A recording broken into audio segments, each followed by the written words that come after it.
So how much should you be eating and when? Very good questions. That is determined by, number one, your goal. What is your plan? You're trying to lose weight, gain weight, build muscle.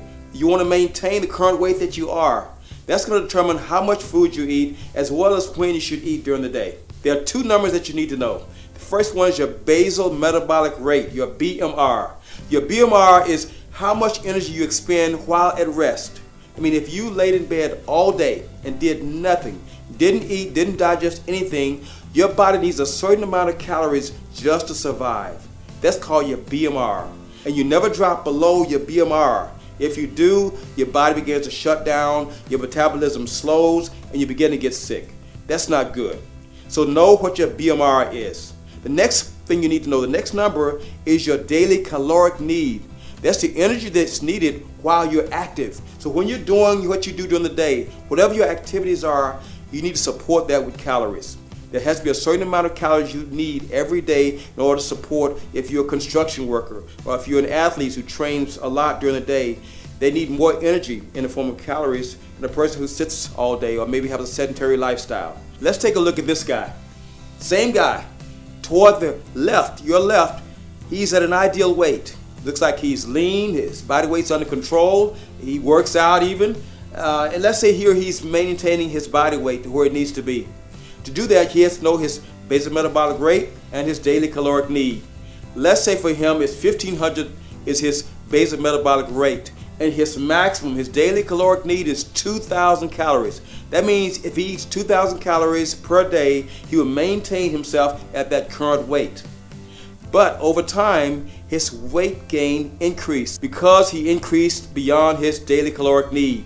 He went from eating 2,000 calories per day to 2,500 calories per day to 3,000 to 3,500, and each time he increases, his body began to increase in weight.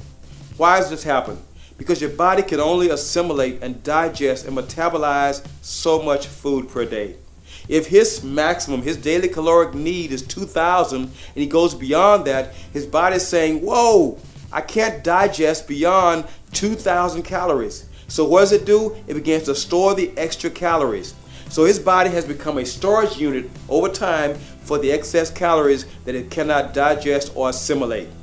So once you go beyond your daily caloric need, you're going to gain weight. As simple as that.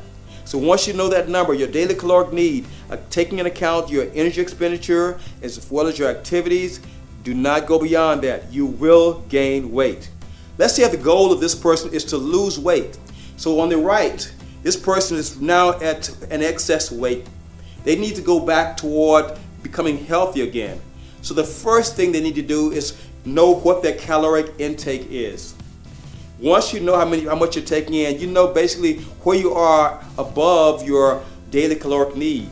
Remember, the first number you need to know is your basal metabolic rate. Second number you need to know is your daily caloric need. And then you need to know how much you're taking in every day so you know how to decrease, what kind of increments you're going to decrease by. So if this person is taking in 4,000 calories per day at this point, and his daily caloric need is only 2,000, then I wouldn't drop a person from 4,000 to 2,000. That's too drastic.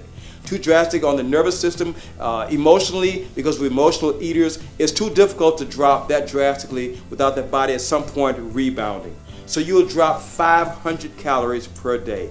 I would start with a simple 500 calorie drop. If this person would drop their caloric intake by 500 calories, just 500 every day, they would lose 1 pound per week. It's that simple. Now, if they start to increase and have a little bit of exercise, where they did a little bit of brisk aerobic work, or maybe some stair climbing, treadmill, or bicycle for maybe 30 minutes, 5 to 6 days a week, they'll lose an additional pound. That means they'll lose a pound per week by dropping their calories 500 per day. And then if they expended 500 calories in energy per day by exercise, that's 1,000 calorie per day deficit. They will lose 2 pounds per week. Real simple, real easy to do. Now remember, they're still way above their daily caloric need. So what will happen? You'll reach a plateau with this type of eating. So what will they do? They'll drop another 500 calories because they're still a bit above their caloric need. They'll drop 500 calories. They'll again go into losing a pound per week. and they'll continue to drop 500 calories once they plateau until they reach what's called your daily caloric need. When you reach that, your body will be at what's called a stable weight. You will be at your ideal weight, it should be. And that's what you want to try to accomplish. What is your ideal, and how to gradually progress down to your daily caloric need. So how do you determine your daily caloric need and your BMR?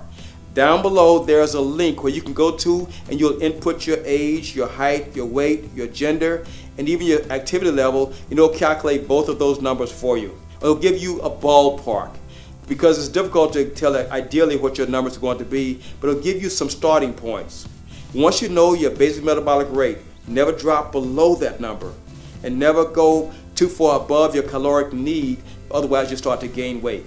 You're going to have a certain amount of space between your caloric need and your basic metabolic rate in which you can adjust your calories. There's about a 500 calorie or so variance between there that you can adjust your calories day by day. Let's talk about when to eat. When you wake up in the morning, your body really craves nutrients. You may not feel hungry, but your body has went through a fasting period where you have not had any nutritional support for the last 5 to 7 to 10 hours or however long you slept. So breakfast is the most important thing. And you should eat breakfast within the first hour of waking up. Within the first hour of waking up.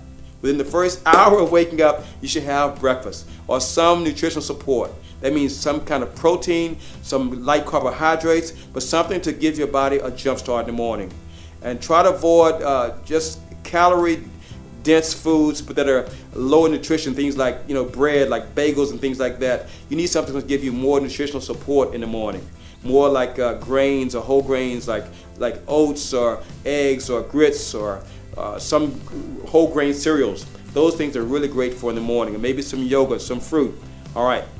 Now, every 3 hours or so, you need to be eating, because your body wants to rebalance. Every 3 hours, your body starts to reach a drop, starts to dropping down. You eat again. It keeps you stable during the day. So every 3 hours, you should be eating smaller meals. So you should be eating maybe 4 times during the day. Early morning, mid-morning, noon, then afternoon. Your last meal, if you're going to eat, your last meal should be at least 3 hours before going to bed. Do not eat within that 3 hour window. So if you go to bed at 11 o'clock, don't eat past 8 o'clock. That allows your body to really assimilate without having to digest so much food during the night. See, at nighttime, you shouldn't be digesting food. When you eat too late at night, your body's now in the digestion mode. It's trying to break down food when it should be assimilating and relaxed. Your body is really working all night. So you get up tired, you get up groggy because your body has not received the rest that it needs. So don't eat at least 3 hours before bedtime. Go to bed maybe a little bit hungry. You may feel like you want to eat something, but don't eat. Your body does not need to digest at that time. It needs to assimilate. It needs to normalize. It needs to now just relax and metabolize the food you've had during the day.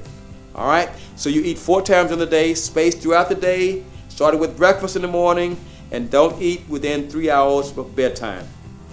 I hope you have a wonderful day. I hope that this was helpful for you. I'll see you next time.